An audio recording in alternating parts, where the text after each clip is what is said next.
Hey guys, it's me, Freddy Pop Collector, and today we're back in Tier Maker for the 4th time. I've done 3 other ranking videos, so if you want to check those out, you can. But today, we're not going to be ranking merch, we're going to be ranking games, all the FNAF games. I did a top 5 best FNAF games video, but that was back in August. And my opinions have changed a little bit, and this video is kind of different, because I'm not just listing the top 5, I am ranking them from worst to best. So, yeah, that's just the video. So we're gonna I want to mix these up a little bit because I don't want to just list 1, 2, 3, 4. So I think that's pretty mixed up. So we're gonna start with FNAF 1. So FNAF 1, like I said, I think I've said this a lot. I have to.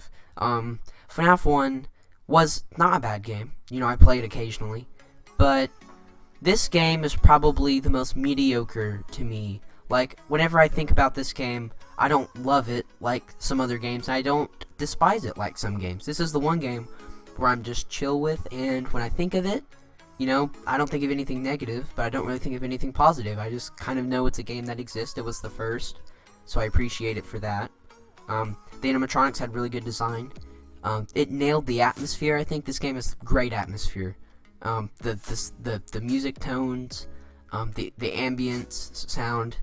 I just really like the sound, which is kind of weird to say, but I just really like the sound in this game. The tracks were really good. And it only had 5 animatronics, so yeah, this was probably one of the most simple games out there. I'm gonna give it a B for now. I might revisit it, but for now we're gonna keep it as a B. So next, we're gonna do Help Wanted. Oh boy, one of the newest games, came out in 2019. Instant S. There's no doubt about that. This one's not gonna change. I can already tell you. Help Wanted is my favorite game of all time. I just played it on my PSVR because I got one for Christmas. Phenomenal game. Best FNAF game, hands down. No competition. It was the first game to be made by a company. And this will probably remain my favorite FNAF game for a long time, but we'll see how the AAA game comes along.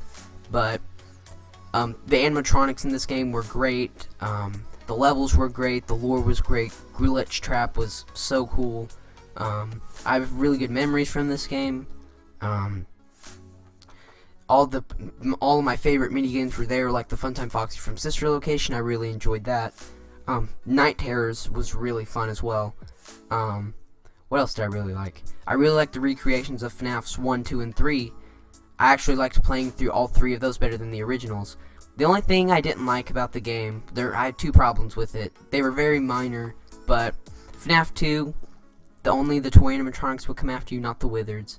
I guess you could technically count Withered Foxy, but it was just FNAF 1 Foxy for a long time until they updated the game with the DLC.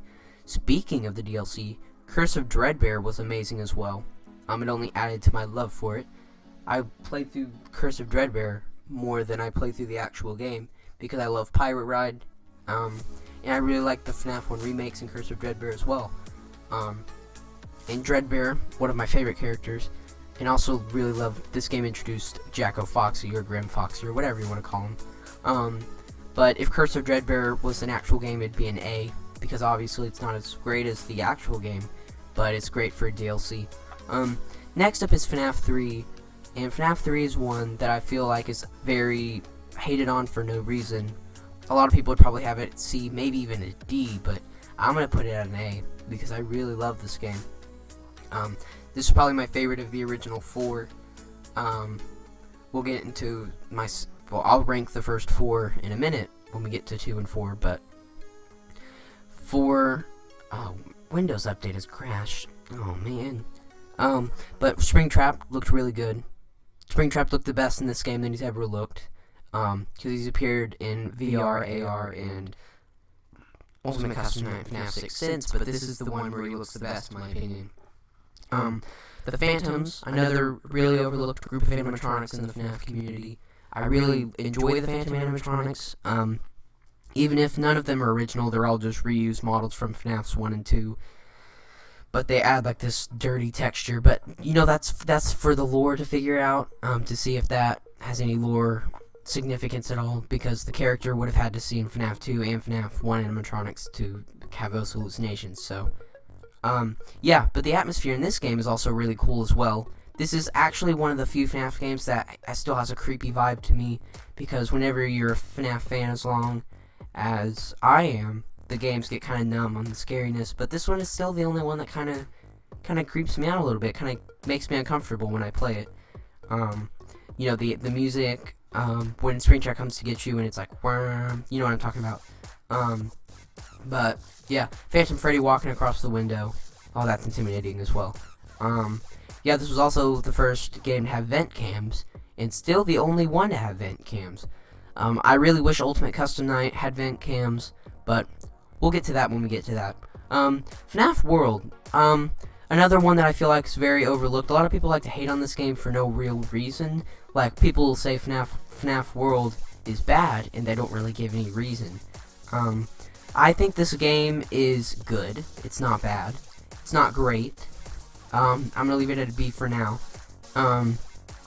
The game was kind of glitchy. It was pulled from Steam because of how unfinished and unpolished it was.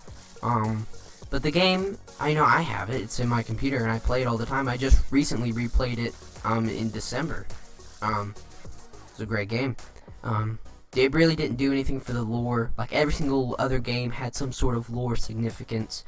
This one had 0% lore significance. The only thing it did was it brought together all the animatronics from the previous games, kind of like this, but we'll get to this in a minute. It brought together all the animatronics up to that point, and it also introduced Baby. So this was kind of like looking back to the previous game, but while looking forward for the rest of the saga. But yeah, this was kind of like FNAF's turning point, where before the first 4 games were like, ooh, creepy haunted pizzeria, guy murders kids, ah.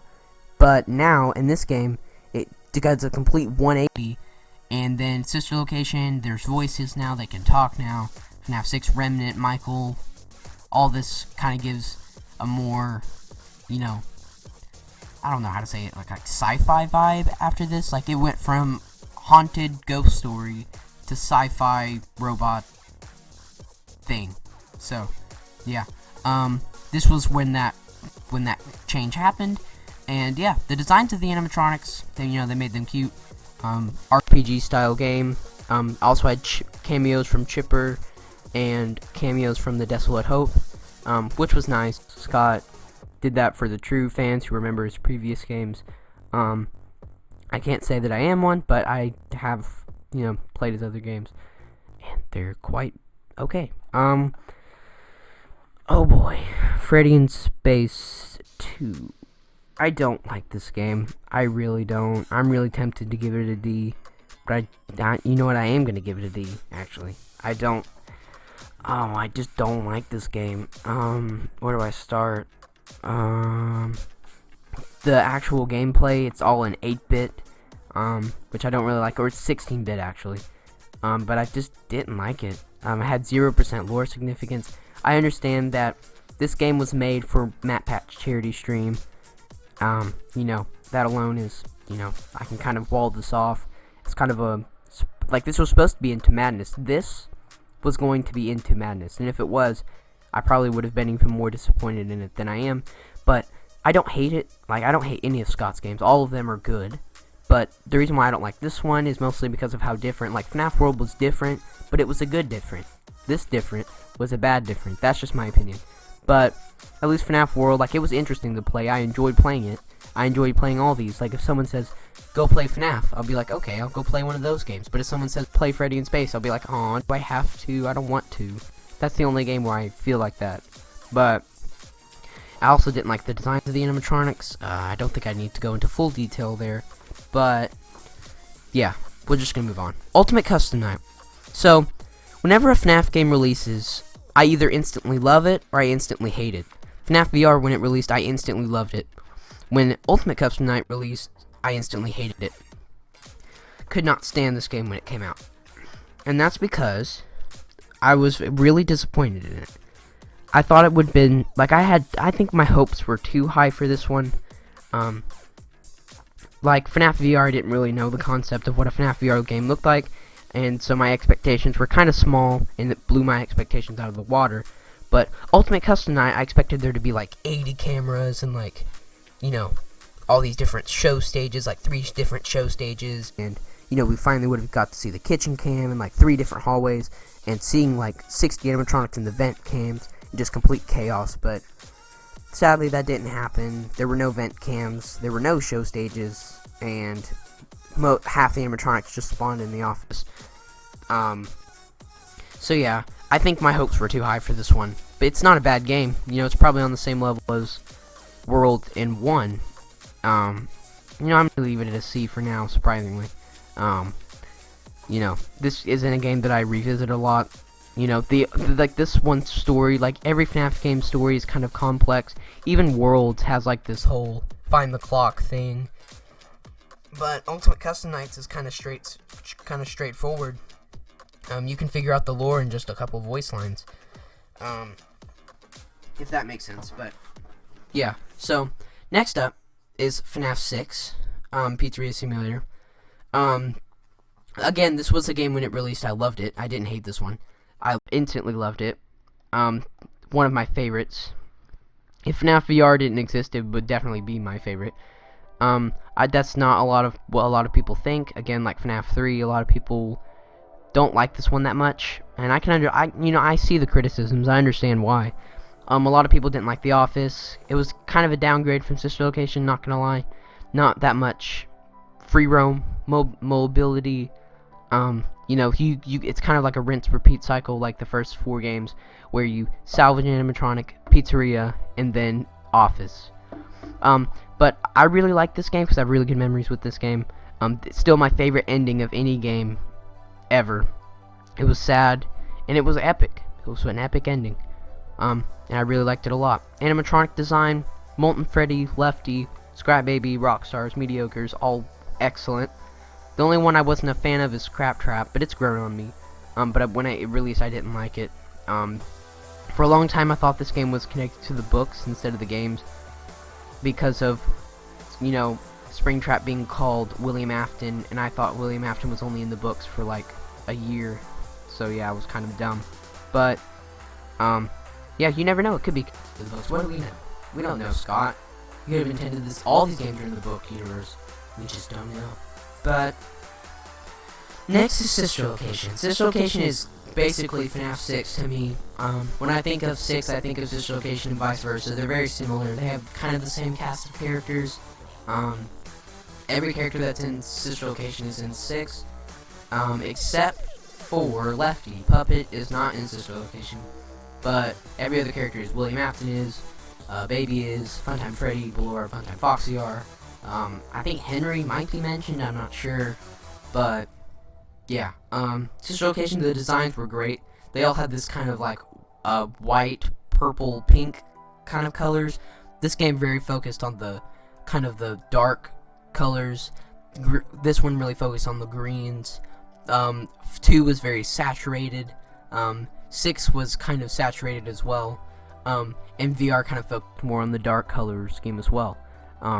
I really like those tone difference. Like, there isn't really any game that's kind of in between. I guess FNAF 1's kind of in between on the colors.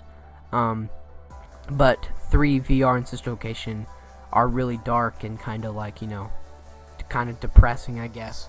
But I really like those kinds of games. I definitely prefer those over the saturated ones. I think that makes them more creepy. Speaking of creepy, I just noticed this. These 3, to me, are the scariest of the main games.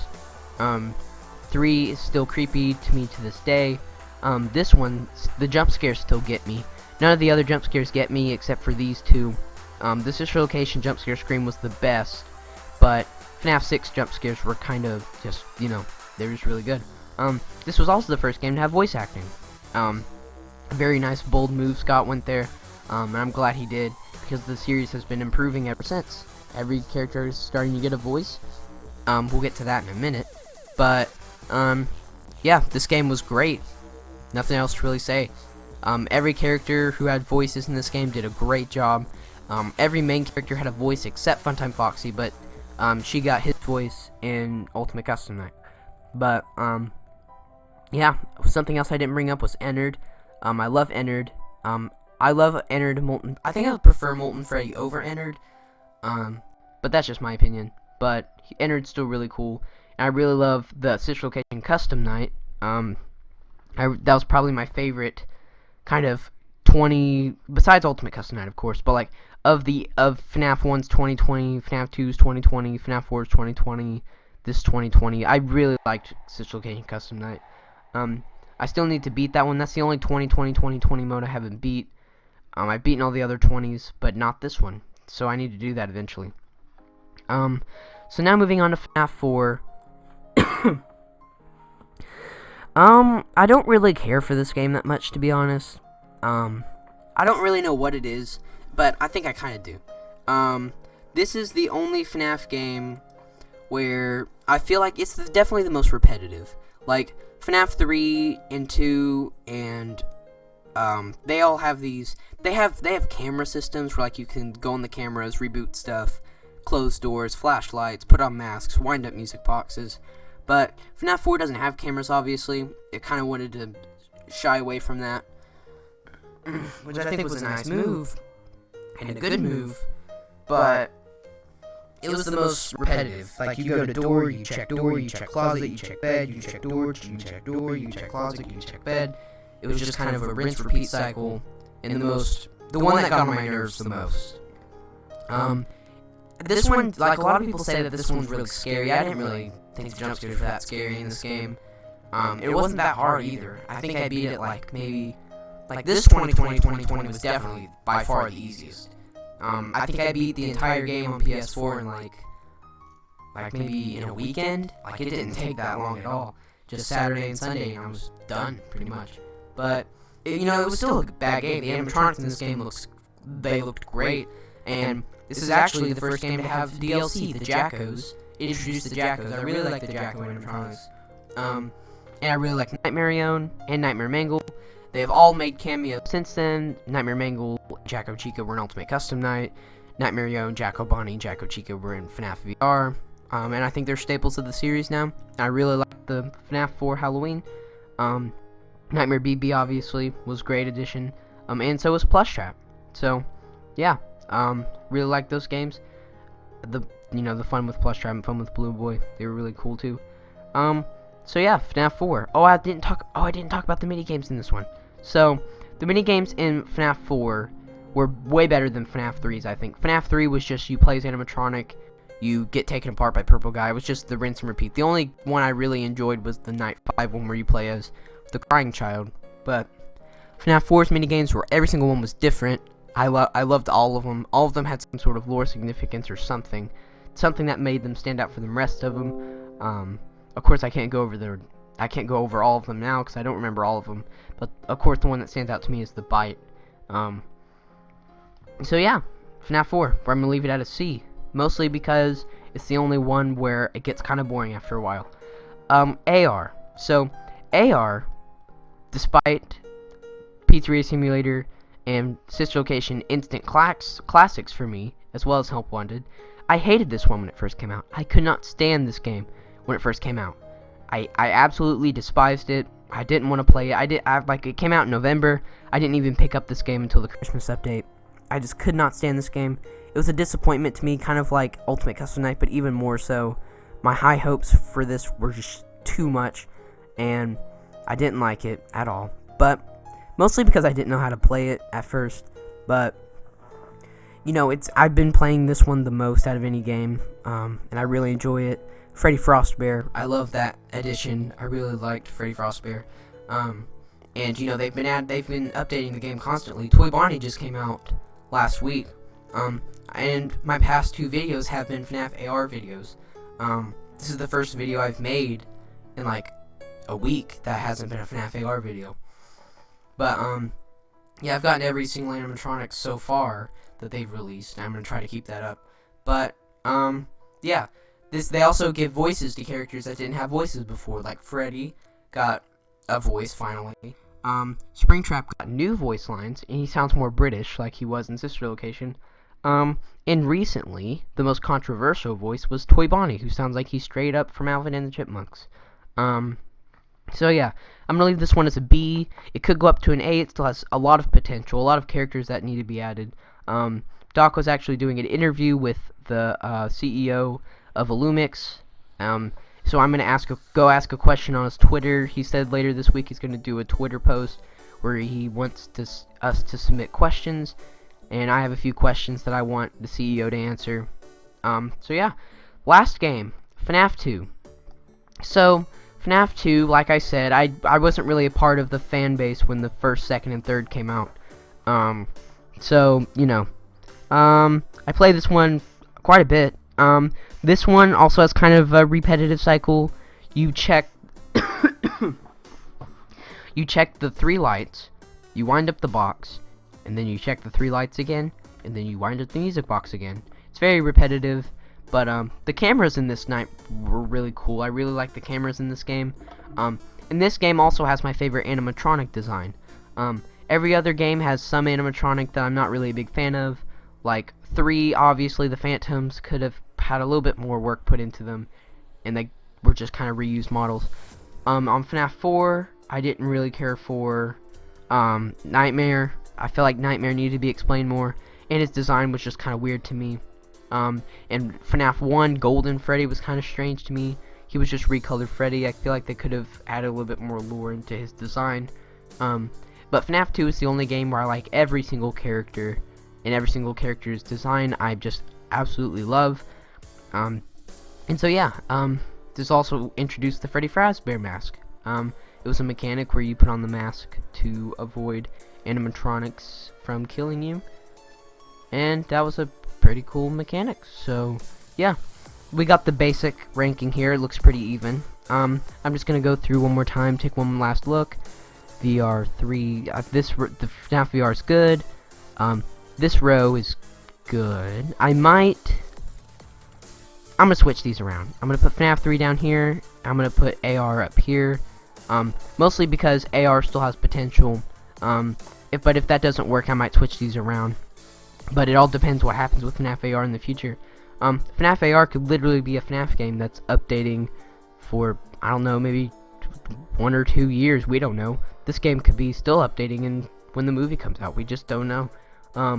But yeah, I really hope Illumix doesn't waste this game's potential, because it still has so much to offer. FNAF 1, you know, they're forgettable to me. World and 3 are on the same level, I think. The only one I'm kind of disappointed is FNAF Ultimate Custom Night. I really didn't want to put Ultimate Custom Night this low, but I gotta be honest to myself. I don't really see myself going back to this game anytime soon.